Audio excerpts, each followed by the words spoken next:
When celebrities like American reality star Khloe Kardashian come to places like Australia, their rental homes and hotels are surrounded by two types of people: working paparazzi photographers, some of whom fly around the world stalking their prey, and celebrity fans. I got the street. The celebrity fans are ordinary people who work out where celebrities will be staying or dining or shopping. Once we would have called them autograph hunters. Now they're looking for one thing only, the most valuable commodity of all in this social media age: a selfie. Khloe Kardashian was in Sydney with her husband Travis Barker earlier this month, and mobbing her, along with the paps and the other celebrity fans, was a dark-haired guy aged in his late 20s.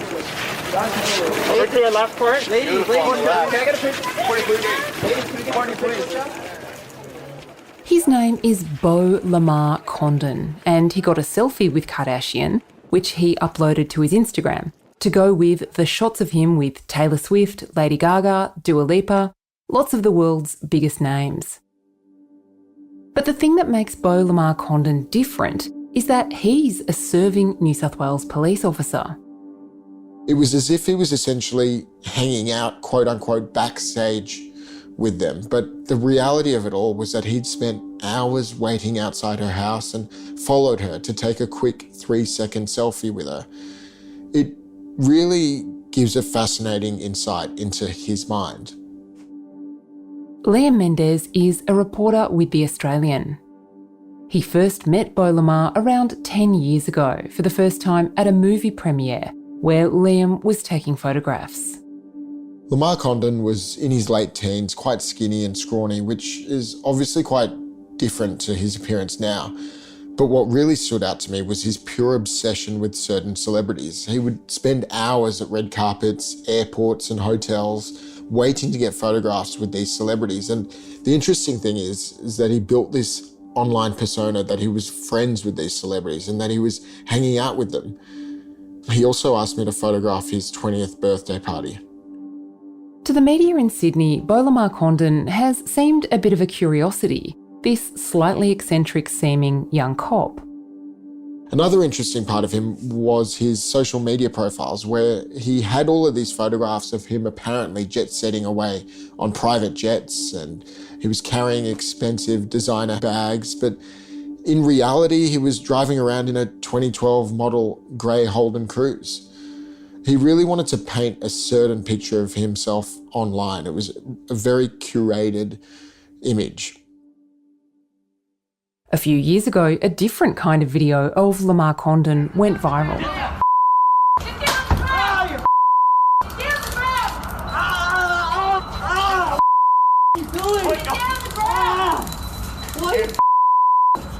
Put your hands! The video showed Lamarre-Condon in Darlinghurst, in inner city Sydney, in his police uniform, which in the New South Wales Police includes a taser, capsicum spray, and a semi-automatic Glock pistol, tussling with a 31-year-old man. It's 2020. Lamarre-Condon is shouting, "Put your hands in front of you now." That crackle you can hear is the taser, as Lamarre-Condon fires it in close proximity to the man, Chris Bradshaw, who has his hands up to protect his face. Bradshaw was later convicted of intimidation and resisting arrest. Lamarre-Condon gave evidence at his trial, and a police investigation cleared Lamarre-Condon of any wrongdoing. And then, just in the past few days, Lamarre-Condon's name was suddenly making national news. He was the person of interest in the disappearance of a Sydney couple, TV presenter Jessie Baird and his boyfriend Luke Davies. Police have searched a home here on Waite Avenue in Balmain and seized several items that they believe are connected to police officer Beau Lamarre. At just 26, Jessie Baird had launched a promising television career. An alleged killer and a wanted man strolling barefoot through a suburban street in Grace Point. This is New South Wales cop Beau Lamarre-Condon, and the net is tightening. On Wednesday morning, a worker was putting some rubbish in a skip bin in Cronulla, a beachside suburb 40 minutes drive south of Sydney's CBD. The worker found something alarming: watches, credit cards and some clothing that appeared to be covered in blood. Police were called. Cronulla Police Station is on the same block as the club, and they identified the items as belonging to Jesse Baird and Luke Davies. That led them to Baird's home in Paddington, close to the city, where they found large amounts of blood. Good afternoon, everyone. This is Homicide Squad Commander Danny Doherty. Detective Superintendent Danny Doherty, Commander Homicide Squad, State Crime Command.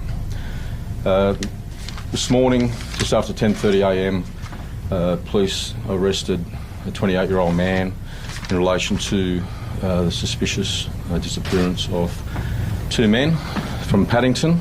He was arrested at Bondi, taken to Waverley Police Station, placed in custody. The update is, at this stage, charges have been submitted for 2 counts of murder.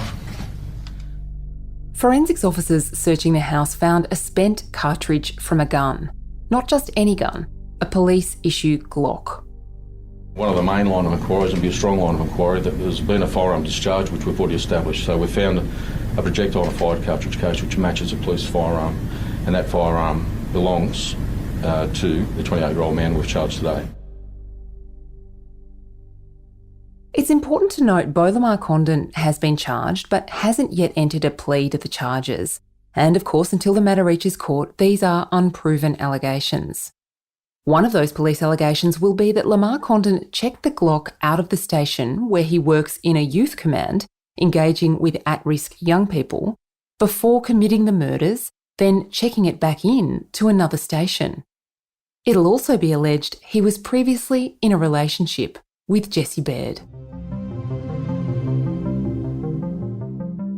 Coming up, what happens next and why this case is deeply sensitive for the police and the victims' community. While I've got you, The Australian's been breaking all the news on this story, and our subscribers are on top of every development with app alerts, newsletters and live updates around the clock. Check us out at theaustralian.com.au, and we'll be back after this break.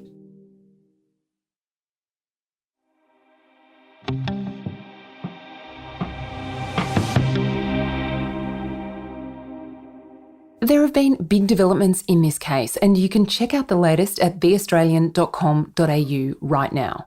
But on Friday, police said Beau Lamarre-Condon was refusing to reveal anything.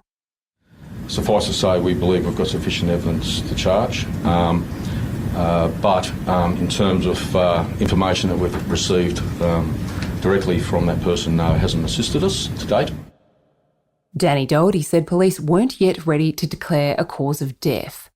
What police are alleging is that Lamarre-Condon fired his weapon at the Paddington house, and they're alleging he killed both Davies and Baird and took their bodies from the scene in a white van he'd hired from near Sydney Airport.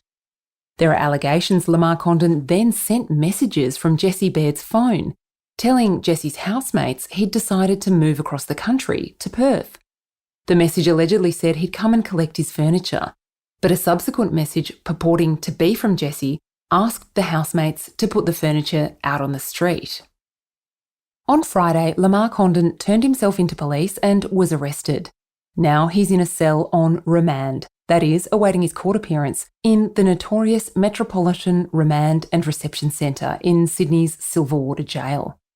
When cops go to jail, they're generally put in protective custody in a cell by themselves and only allowed to mix with other prisoners in protection. All this is happening in a place and at a time that's very meaningful for the LGBTQI community. Paddington, where the murders allegedly happened, is right at the heart of the gay community, and it's the spiritual home of the Sydney Gay and Lesbian Mardi Gras, a month-long festival that's happening right now. The famous Mardi Gras parade is this Saturday, March 2. The parade's a celebration these days, but for many years it was a protest against discrimination and violence suffered by queer people, especially at the hands of police.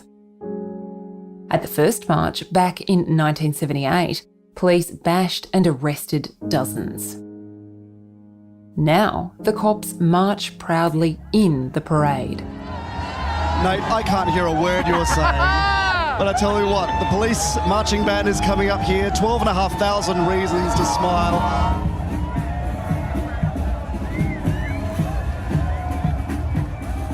The marchers in blue include both gay and lesbian liaison officers who work directly with the community and the most senior police, all the way up to Commissioner Karen Webb, the first top cop ever to join the march.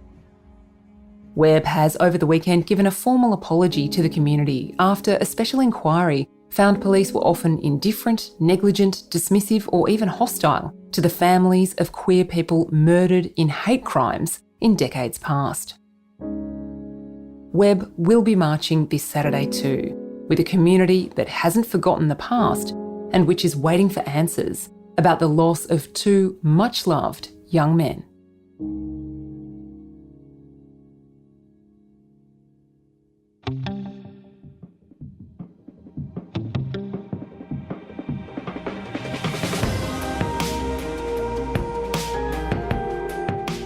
Thanks for joining us on The Front. You can check out this developing story and all Liam's reporting right now at theaustralian.com.au.